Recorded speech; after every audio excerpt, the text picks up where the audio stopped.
যে সরকার থাকবে সে নির্মোহ অবস্থান সব কিছুর পরে হবে কিনা, যে মানুষের ওই অধিকার প্রোটেক্ট করার জন্য আমি যা করার তাই করব। একই সাথে আরেকটা কাজ করতে হবে যে পুরো নির্বাচন ব্যবস্থার সংস্কার ছাড়া তো কোনো নির্বাচন আমরা চাই না।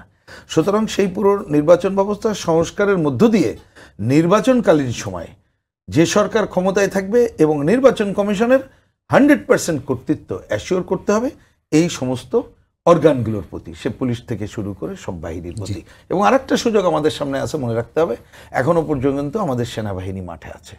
আমার ধারণা আমরা নির্বাচনের সময়ও নিশ্চয়ই তাদের সহায়তামূলক। সেনাবাহিনী নিজেও তো বলেছিল যে কোনোভাবেই আর কোনো মব সহ্য করা হবে না, তারপর তো মব বন্ধ করা যাচ্ছে না। এইটি তো বড় কোশ্চেন এখন হয়ে দাঁড়িয়েছে। এই প্রশ্নের উত্তর হয়তো এখানে আমরা খুঁজে পাবো না, কিন্তু আমি মনে করছি এইটাই যে সরকার থাকছে তার বডি ল্যাঙ্গুয়েজ কর্মকাণ্ডের উপরে সব কিছু নির্ভর করছে।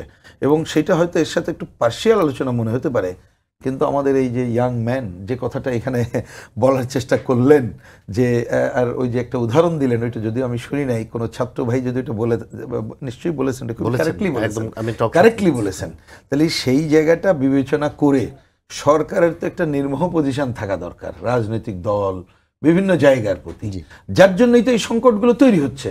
আমি বলছি এই সংকটগুলো তৈরি হবে না সরকার যদি দায়িত্বশীল আচরণ করে।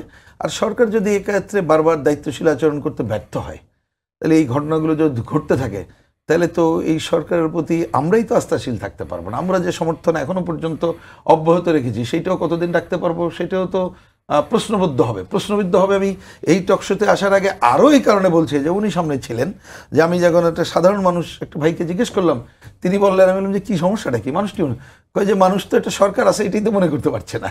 সুতরাং সে একটা সরকার মনে না করতে পারাতে সে নিজেও হতাশাগ্রস্ত এটা হচ্ছে। তাহলে এইটাই যদি মানুষের ভাষা হয়, তাহলে তো আপনাকে এই সরকার, তার মানে আমি কালকে সরকারকে চলে যেতে বলছি না, তাহলে সরকারকে ওই ধরনের সরকারের মতো আচরণ করতে হবে নির্মোহ জায়গা থেকে। তাহলে আপনি এই উত্তরণের পথটা আমরা দেখাতে পারবো।